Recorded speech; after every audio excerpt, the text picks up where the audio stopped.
반갑습니다. 장종영 시장점검입니다. 네, 오늘 코스피 지수 조정받고 다시 요 변동성 범위 내에서 움직이고 있습니다. 일반적으로는 이게 이중 바닥을 만드는 과정으로 볼 수 있고, 이 삼천선을 다시 하회하는 흐름이나 여기서 잘 버티면서 극복하는 흐름이나 이런 경우의 수를 가져올 수 있는데, 뭐 외국인 매도가 잦아든 것은 긍정적이고, 환율이나 이런 동향을 봤을 때 요 경우에 대한 것도 나쁘지는 않습니다. 근데 특별한 이슈가 없고 11월 달에 미국이 테이퍼링을 실시를 하게 되는데, 그 결정이 이제 11월 2일에서 3일에 있는 통화정책회의에서 하게 될 것 같습니다. 예, 그랬을 때 우리 시장이 이제 본격적으로 그 영향을 받는 게 3일 정도일 텐데, 예, 그랬을 때 그림을 그려보면 어차피 여기서 추가되는 어떤 새로운 재료가 나오면 또 달라지겠지만, 현 시점에서 보면 뭐 이런 형태의 흐름이 되지 않을까. 예, 그리고 예, 극복하는 요런 형태로 그려볼 수 있습니다. 그래서 현재 주어진 정보로는 요런 구간. 그러면 지수가 오르지 않고 뭐 당분간 재미없는 흐름이 될 것이고, 요 하락 추세를 극복한다 하더라도 곧바로 이게 상승 추세로 전환하는 게 아니라 하락 추세 이후에 기간 조정을 받고, 그러니까 추세 없음 구간, 그리고 나서 방향을 다시 정하게 됩니다. 예, 그렇기 때문에 한동안 주식 시장이 재미가 없다는 걸 전제로 깔고 가셔야 될 겁니다. 네. 그리고 코스닥. 예, 코스닥은 코스피보다는 잘 버티고 있습니다. 그 시가총액 상위 종목 위주로 빨리 무너지지 않을까 하는 그런 우려가 있었는데, 그런 부분들을 잘 극복한 건 역시 뭐니 뭐니 해도 이 유동성의 힘이고, 코스닥에서 유동성이라는 것은 매번 말씀드리지만 코스피 대비해서 이 외국인 매도가 없다는 부분. 예, 이 부분이 조금 크게 작용을 합니다. 예, 그래서 모멘텀이 끝나고 조정을 받았고 다시 반등하는 부분에서 생각보다 강하게 나왔고, 그리고 여기서도 코스피에 비해서는 잘 버티고 있는 이런 상황이다 보니까 코스닥 지수가 그 상태는 좋지는 않지만 유동성의 힘으로 잘 버티고 있다. 이렇게 정리를 해볼 수가 있겠습니다. 약간 제가 생각했을 때 조금 어눌한 것 같은데, 이 백신 백신 부작용이 아닐까 생각을 하고 넘어가도록 하겠습니다. 그리고 그 종목을 보기에 앞서서 지금 전기차 배터리주에 대해서 매도 위주의 어떤 대응이 필요하지 않나 생각이 되는데, 오히려 주가는 올라가고 있습니다. 근데 LG화학이나 이런 애들도 올라갔고, 삼성 SDI도 그렇게 조정을 받은 건 아니고, SK이노베이션도 나쁘지 않은데, 사실 다른 부분, 유가 상승이나 이런 다른 부분까지 고려했을 때 SK이노베이션이 그나마 낫고 나머지 종목들은 굉장히 좀 위태로운 상황이 아닌가 이렇게 생각이 됩니다. 이게 가장 큰 게 이제 인산철 배터리 때문인데, 요 리스크가 우리나라에서는 거의 철저히 차단이 됐었습니다. 왜냐하면 중국 정부가 아주 오래전에 그 시기가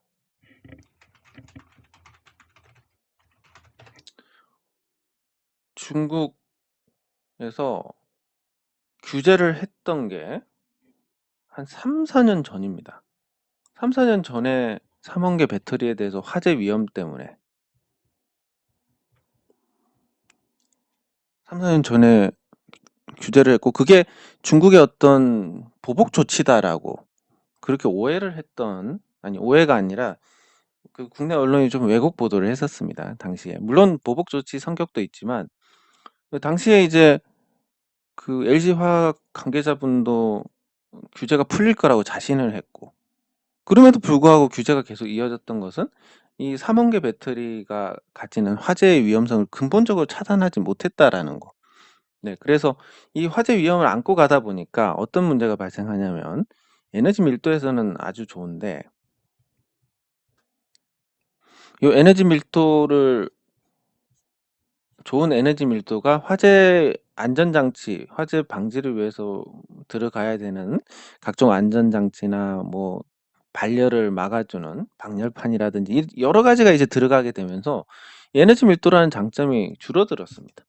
반면에 이 리튬 인산철 배터리 같은 경우는 온도가 거의 올라가지 않습니다. 화재 위험 자체가 근본적으로 없습니다. 그리고 소재도 친환경 소재고 수명도 최소 4배 정도 깁니다.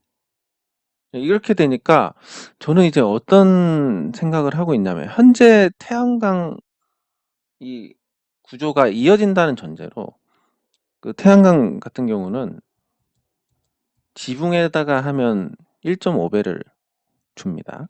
그리고 그 저 뭐 왜 이렇게 생각이 안 나지? 그 ESS하고 태양광하고 같이 하면 5배를 주는데 국내에 ESS 설치 그러니까 그 에너지 저장 장치 설치 관련된 걸 보면 전부 화재가 났었습니다. 원인은 알 수 없는데 이 리튬이온 배터리를 쓰고 화재가 나서 실질적으로 이제 이게 안 하고 있는 상태인데 뭐 태양광 발전에서 차지하는 공간이라든지 화재 위험이 없는 인산철 배터리를 쓴다.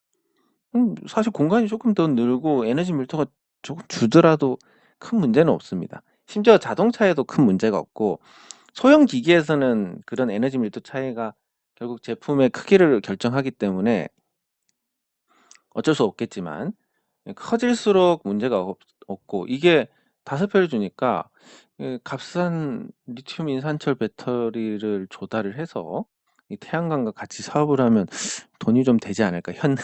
현행 체제가 유지가 된다면. 굉장히 지금 유가가 올라 가지고 그 태양광 거래되는 태양광 발전 이 가격도 올라가 있는 상태입니다. 그래서 아주 요쪽으로 한번 알아봐야지 이런 생각은 하고 있는데 이제 그것과 별개로 리튬 인산철이 앞으로 대세가 될 가능성이 높고 그게 이미 현실적으로 나왔습니다. 그 애플에서도 채택을 고려를 하고 있고 테슬라가 인산철 배터리를 썼더니 주행거리가 70km 감소를 했습니다. 근데 지금 나와 있는 모델 Y 같은 경우는 511인데 70 빼면 441입니다. 1회 충전의 주행거리가. 뭐 그렇게 이 정도면 못한다 이 정도는 아니기 때문에 근데 가격이 1260만 원이나 떨어졌습니다. 근데 수명이 또 한 4배 정도 되고 안 될 이유가 전혀 없는 상태.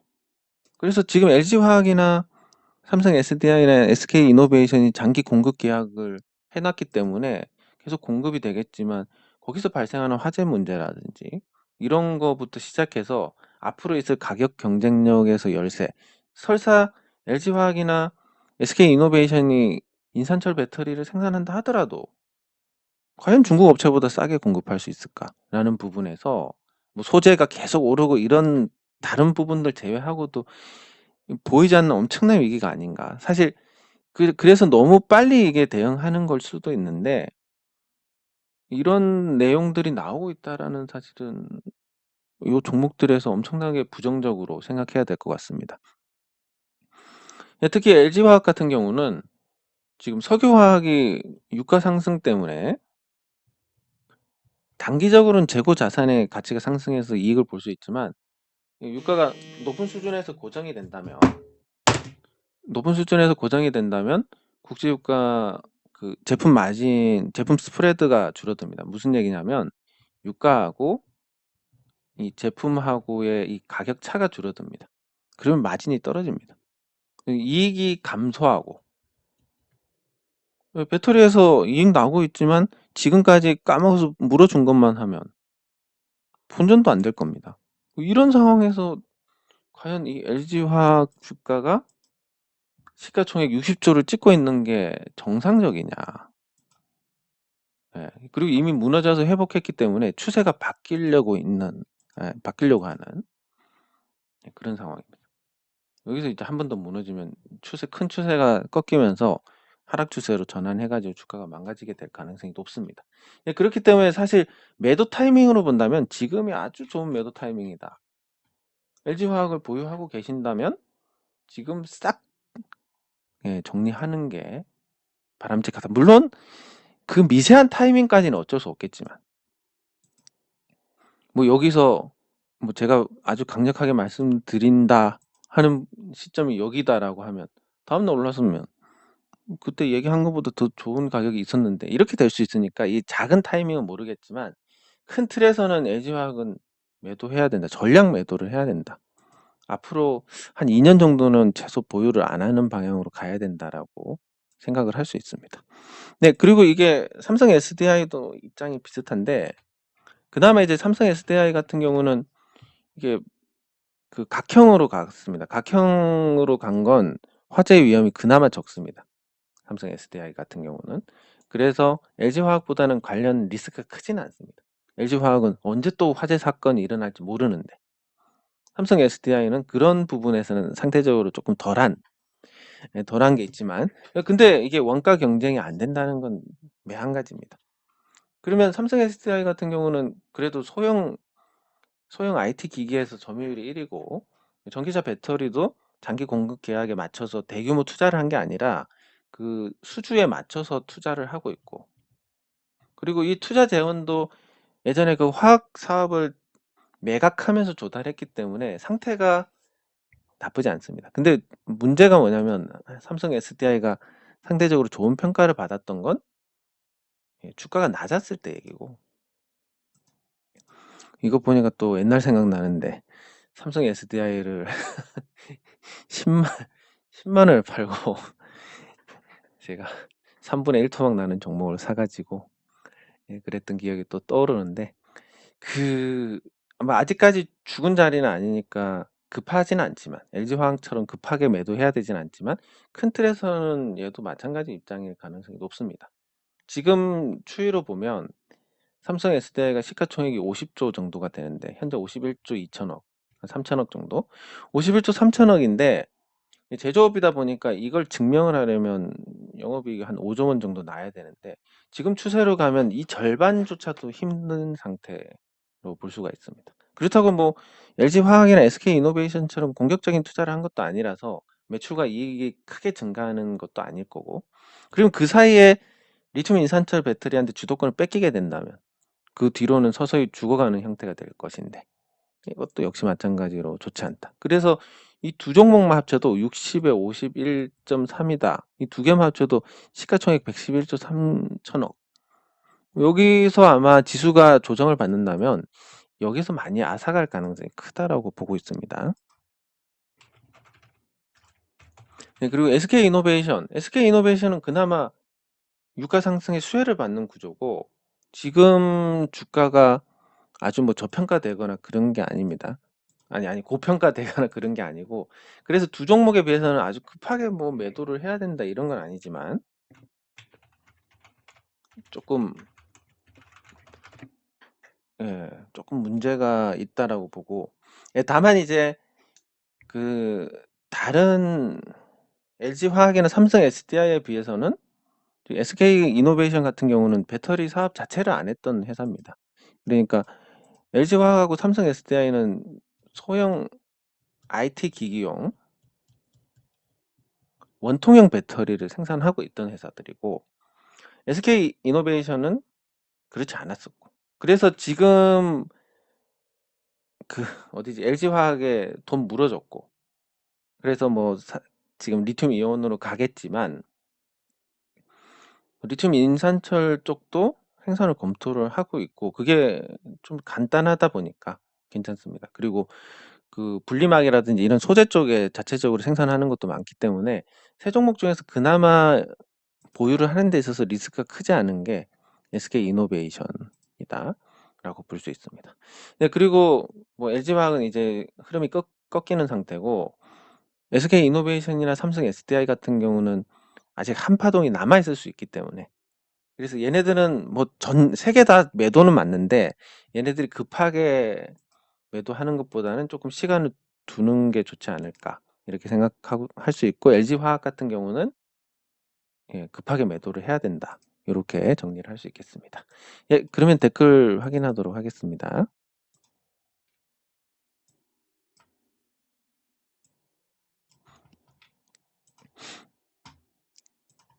예, 감사합니다. 이건 뭐 사실 주식에는 전문가라고 하는 사람들이 없다고 보시면 됩니다. 뭐 아무것도 모르기 때문에 사실 무당들의 어떤 잔치다. 저도 뭐 무당 중에 하나고 예, 그렇게 개념을 잡으시는 게 맞고, 다만 이제 대한유화 같은 경우는 유가가 이렇게 꾸준히 올라간다는 전제로 유가가 올라갈수록 수익성이 나빠지니까 뭐 당연히 이제 반등할 때마다 줄여가는 게 맞다라고, 예, 정확하게 정석적인 답인 겁니다. 다만 이제 유가가 꺾였다. 그러면 이제 거기에 대한 또 평가가 달라지는데, 제가 좀 아쉬운 거는 지금 이 댓글을 다신 분께서는 아마 그런 구조를 이해를 하실 겁니다. 근데 상당수의 투자자분들은 요 단편적인 내용만 받아들이고, 제가 거기에 대해서 부수적으로 이러하기 때문에 이렇다라고 해도 그건 다 까먹고 대한유화 나쁘다며. 근데 그게 그냥 이 상황이 유지가 되면서 나쁜 경우는 잘 없습니다. 그러니까 상황이 유지가 되는 경우가 아니라 뭔가 변했을 때 유가가 갑자기 폭락을 했다. 그러면 나빴던 상황이 좋아지니까 거기에 따라서 달라지는 건데, 그런 근거를 제가 다 말씀을 드리고 하는데 근거가 달라진 부분을 생각하지 않고 "네 옛날에 그렇게 얘기했는데 틀렸네." 요렇게 되니까. 네, 그래서 근거에 대해서도 더 많이 무게를 두고 생각해 주시는 게 좋습니다. 예, 감사합니다. 네. 예, 감사합니다. 예, 코인테크 같이 살펴보도록 하겠습니다. 제가 뭐 웬만하면 일찍 올리려고 하는데 이게 시간을 정해 놓고 할 상황은 아니라서, 그래서 보통은 제가 빠르면 한 7시, 늦으면 새벽 1시 정도 생각하시면 됩니다. 이때까지 안 올라오면 뭔가 없는 쪽으로 보시면 될 것 같고, 예, 그 사이에 시간을 정할 수는 없어 가지고, 예, 고거는 감안을 하시면 좋겠습니다. 네, 감사합니다. 네, 감사합니다.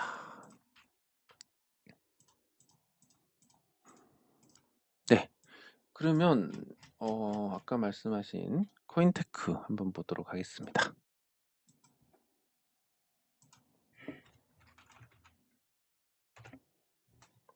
예, 오늘 급등했는데 12시간 전. 그러면 언제지? 지금부터 12시간이면 8시, 12시. 아,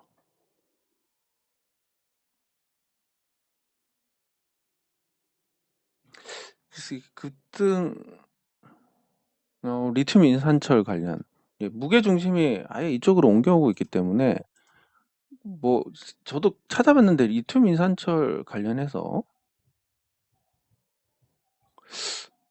요거 관련해 가지고 딱히 관련주는 없는데, 이거랑 관련됐다면 예, 아주 나쁘진 않을 것 같습니다. 그러면 일단 가격이 급등을 했으니까 방향은 잡았는데, 아, 뭐 앞으로 실적이 늘어나는 거는 모르겠지만 매출은 늘어나고 있고, 예, 그 정도? 그러면 뭐 저평가고 이런 건 아니니까 어떤 기준을 잡을 수가 없어서 그럼 계속 가느냐 안 가느냐로 봐야 되는데, 일단 방향을 지금 정했고 이 거래가 많았던 자리들을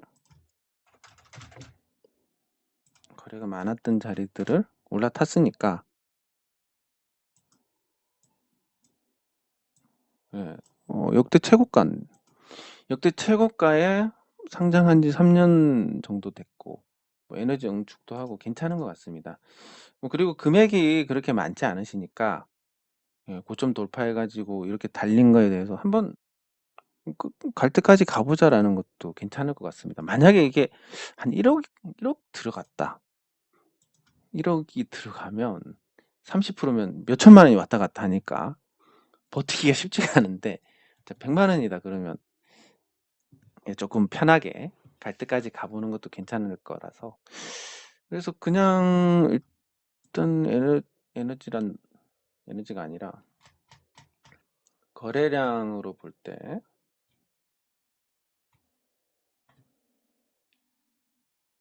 주식 수가 적은 900만 주, 그리고 다양한 주주들이 있어가지고 유통되는 주식도 많지 않고, 이게 방향을 잡았으니까 뭐 이 대량 보유 공시를 낸 투자자들, 이 투자자들의 매도가 나오기 전까지는 이 기세를 이어갈 가능성이 크다라고 봅니다. 예, 그래서 긍정적으로 생각할 수 있는 부분입니다. 계속 보유, 계속이 아니라 단기간에 시세가 꺾일 때까지는 보유를 해 보시는 게 좋을 것 같습니다. 네, 그리고 실적이 좋았던 종목.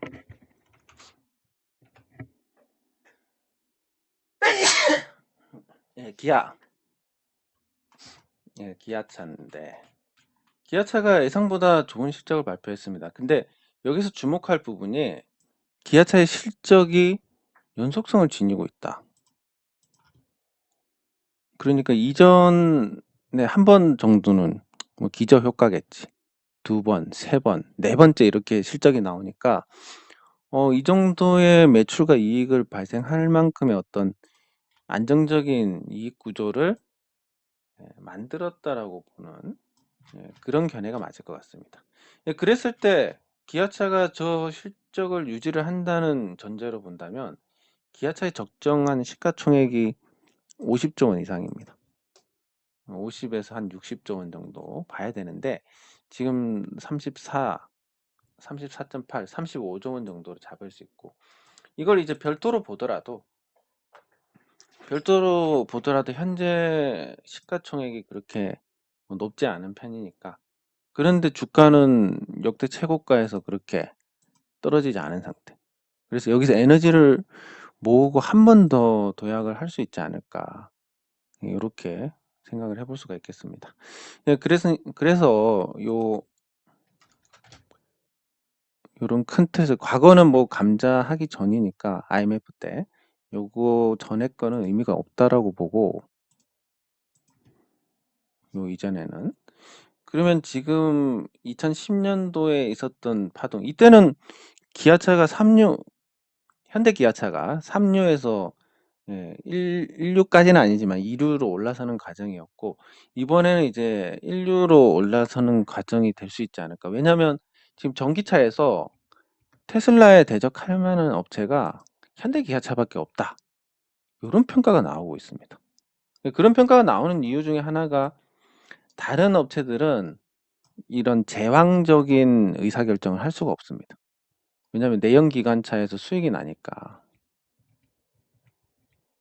수익이 나는데 전기차 내놔서 전기차 잘 팔리면 이게 간섭 효과가 있어서 이 수익이 떨어집니다. 근데 전기차는 사실 만들어봤자 거의 남는 게 없고, 이랬을 때 내연기관차에서 전향적으로 전기차로 가겠다 이런 결정 내리기가 쉽지 않은데, 현대 기아차는 오너 경영을 하기 때문에 오너가 하겠다라고 하면 가는 겁니다. 그래서 지금 유럽 쪽에서는 전기차, 현대 기아차 전기차가 굉장히 많이 팔리고 있고, 테슬라를 위협하지는 못하지만 길게 본다면 뭐 테슬라가 애플이면 현대 기아차가 삼성 정도는 하지 않을까, 뭐 이런 정도의 어떤 견해들이 나오고 있습니다. 네, 그리고 뭐 전기차 타보신 분들은 아시겠지만 이 효용이란 게, 안 타본 분들은 충전이 뭐 불편하다 이렇게 말씀하시지만 타본 분들 중에 충전 어쩌고 이런 분들 거의 안 계십니다. 왜냐면 그만큼 어떤 충전이 불편하고 이거를 상쇄할 만한 어떤 편의성이 크기 때문에, 뭐 요금, 전기 요금이 떨어지는 건 당연한 거고, 그러니까 열심히 타고 다녀도 한 3만 원에서 4만 원 정도 나옵니다. 뭐 혜택이 없어지긴 하겠지만 고속도로 50% 할인도 됩니다. 하이패스. 근데 제가 이 전기차로 바꾸기 전에 2018년 말에 바꿨는데, 2018년 10월 달에 바꿨는데 한 3년 정도 됐습니다. 그 전에 보면 한 유류비로 한 달에 한 50만 원 정도 나갔습니다. 근데 이게 이만큼 줄었으니까. 그러면 이제 저는 이제 5년 렌트를 하고 이걸 제가 인수하는 구조로 땄는데 렌트비가 44만 원입니다. 그러니까 그냥 지금 그냥 있던 차 타고 다니는 거랑 똑같은 구조입니다. 그럼 나중에 얼마에 인수를 하냐면 700만 원에 인수를 합니다. 예, 그래서 이게 경제적으로 굉장히 이점이 크고, 그리고 제가 있는데 충전기 설치를 해서 220V. 아이, 그거 뭐 밤새도록 꼽아놔야 되지 않나? 이게 한 번 충전하는데 최대 30시간 걸립니다. 근데 밤에 보통 운행은 안 하니까 꼽아놓고 놔두면 한 이틀이면 다 찹니다. 그러면 뭐 잠깐 나갔다 오고 조금 쓰고 해도 금방 또 이게 쌓여 있는 데서 또 충전하고 쌓여 있는 데서 충전하니까 충전 불편이 없고, 저는 주유소에 기름 넣으러 갈 때도 귀찮아서 그냥 만땅으로 넣는데, 가득 만땅 가득 넣는데, 오히려 주유소 가서 기름 넣는 것보다 이게 또 편한 게 아닌가. 물론 이제 집에 충전 시설이 있냐 없냐에 따라 달라지겠지만, 요즘 아파트들 의무적으로 전기차 충전 시설 이렇게 설치하게 되어 있으니까. 그리고 220V에 설치하는 이 파워 큐브 코리아, 예, 여기도 이제 제가 비상장 회사라서 투자를 하는 쪽을 모색을 해봤는데 뭐 딱히 투자할 방법은 없었습니다. 어쨌든 220V 가지고 충전할 수 있게 하는 회사도 있고, 그래서 충전 인프라가 그렇게 나쁘지는 않다고 봅니다. 급속 충전은 장거리를 갈 때만 하는데, 장거리는 보통 KTX 이용하니까. 예, 그래서 다시 본론으로 돌아와서, 네, 기아가 좋은 실적을 냈고 거기에 따른 어떤 한파동이 남아있을 수 있겠다. 근데 이게 단기적으로 본다면 미국이 테이퍼링을 하고 금리 인상을 하는 시기에는 달러가 강세일 것이고, 원화가 약세일 겁니다.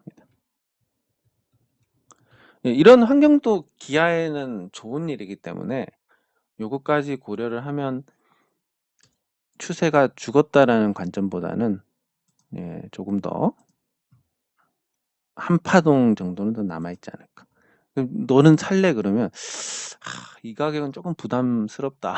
왜냐면 뭐 이런 가격도 봤으니까. 그리고 저점 대비해서 한 4배 정도 오른 상태가 유지가 되고 있으니까 뭐 다 올라가서 10배를 채운다 하더라도 실질적으로 여기서 먹을 건 2배밖에 안 됩니다. 2배도 엄청난 거지만 그만큼 시장이 찢어지게 좋은데도 이 정도 먹으니까, 그게 신규 매수에 대한 관점보다는 믿음을 갖고 기다리는 분들이 한 번 더 나올 것까지 기다리는, 예, 그런 정도의 개념으로 보시면 괜찮을 것 같고, 그리고 제조사들은 사실 배터리가 어쩌고 하는 건 큰 의미가 없습니다. 왜냐하면 조달하는 대로 바꾸면 되니까. 그래서 현대기아차가 인산철 배터리를 채택하는 쪽도 검토를 하고 있고, 또 그렇게 변경하는 거에 대해서 전혀 부담이 없기 때문에 뭐 배터리 회사들과 비교하면 상당히 좋은 입장이지 않나, 이렇게 볼 수 있습니다. 예, 그리고 실적이 좋았던 게 SK 하이닉스인데, SK 하이닉스가 나빴다가 반도체 비관론에 나빴다가 실적이 워낙 좋으니까 또 반등을 했습니다. 3분기 실적이 영업이익이 4조 1,718억. 예, 근데 지금 시가총액이 77조 5,322억. 이것만 갖고도 요 시가총액의 절반을 설명할 수 있고, 올해 실적만 갖고도 이미 실적 대비해서 저평가 상태입니다. SK 하이닉스가. 그래서 앞으로 더 좋아지지 않을 것 같다라는 부분에서 지금 주가가 내려왔던 거고, 그게 이제 삼성전자 같은 경우는 다른 사업 부분도 한계에 부딪혀 가지고 더 그런데, SK 하이닉스는 사실 좀 단순한 구조라서 거기에 따른 어떤 평가를 내리자면 반도체 단독으로만 본다면 SK 하이닉스가 낫지 않나, 요렇게 평가를 할 수 있습니다. 다만 실적이 좋았지만 이미 죽었고 고점 대비해서 빠진 게 많기 때문에 요 반등 이후에 하락하는 쪽으로 해서 8만 원 정도의 저가 매수를 기다리는 게 맞지 않나. 그것도 실적이 좋고 주주하는 정책도 나올 거고 하기 때문에 단발성으로 요런 정도의 기준을 잡고 계시면 될 것 같습니다. 그러면 이제 마지막으로 이제 삼성전자를 봐야 되는데, 예, 삼성전자는 지금 추세가 죽었기 때문에 뭐 사실 이런 걸 단언한다는 건 굉장히 위험한 거지만, 앞으로 여러분들이 삼성전자를 포트폴리오에서 완벽하게 빼는 게 삼성전자 주식을 한 주도 안 갖고 있는 게 시장 수익률을 상회하는데 가장 첫 번째 조건이 될 겁니다. 물론 삼성전자가 일시적으로 올라갈 수도 있고 그렇지만 기본적으로 이제 삼성전자에서 실적을 내는 게 한 네 가지 사업 부분이 있고, 근데 그게 전부 대체재가 있습니다. 대체할 만한 종목들이 있는데 앞으로 시장에서 삼성전자보다는 이 종목들이 나올 가능성이 크기 때문에 그 메모리 쪽은 SK 하이닉스가 나올 수 있고 다른 거 영향을 안 받으니까, 휴대폰은 지금 애플한테 밀려가지고 장기적으로 계속 열세일 가능성이 큽니다. 즉 수익성이 좋아질 희망이 그렇게 보이지가 않습니다. 그리고 파운드리는 앞으로 20년 동안 계속 투자를 해야 되기 때문에 여기서 실적이 좋게 나오기 어렵고, 디스플레이도 차라리 디스플레이만 보면 이런 나머지 부분의 약점을 감안했을 때 LG 디스플레이가 낫습니다. 지금 중국 업체들의 투자 효과가 이제 곧 나올 거니까, 그럼 물량 공급이 늘어나고 OLED도 진출해가지고 경쟁이 시작되면 삼성 디스플레이의 매력이 떨어질 수밖에 없습니다. 여기에 가전으로 보면 가전의 LG가 낫고, 이렇게 보면 휴대폰이나 파운드리 나쁘니까 이 나쁜 걸 갖고 있으니까 메모리에 투자하려면 차라리 SK 하이닉스를 사고, 디스플레이 투자하려면 LG 디스플레이를 사고, 가전에 투자하려면 LG 전자를 사고, 이런 구조가 되니까 삼성전자는 수급적으로 외면을 받을 수밖에 없습니다. 이 외면을 받는 과정, 그리고 오늘가가 파는 상황에서 또 특별히 모멘텀을 찾기도 어렵고, 이런 상황이 반복되다 보면 계속 외면을 받을 수밖에 없고, 거기에 따라서 이 하락이나 부진이 또 수급적으로 영향을 주게 되니까, 뭐냐면 여기서 매수한 개인 투자자들은 삼성전자 많이 내렸다가 또 매수합니다. 그러면 누가 팝니까? 개인이 사면 파는 쪽도 있어야 되는데 파는 쪽은 기관 외국인이 팔 거고, 이렇게 개인 비중이 계속 커지는데 올라갈 수 있나라고 보면 좀 힘들지 않나. 예, 그래서 대체재가 있고 또 자체적으로도 크게 전망이 좋지 않고 그 수급도 꼬여 있고, 이런 상태에서 삼성전자가 올라가는 것보다 삼성전자 외 종목이 올라가서 유동성 장세가 온다면, 예, 그런 상황이 펼쳐지지 않을까 생각을 할 수 있습니다. 그래서 이런 구조를 감안해서 삼성전자를 포트폴리오에서 완전히 배제를 하는 방향으로, 예, 그렇게 하셔야만 시장 수익률을 넘어서는데 어렵지 않을 것이다, 이렇게 평가할 수 있습니다. 네, 장 종료 시장 점검은 여기서 마치도록 하겠습니다. 오늘 약간의 후유증으로 좀 어눌한 느낌인데 불편하시더라도 이해 부탁드립니다. 예, 여기서 마치도록 하겠습니다. 수고하셨습니다.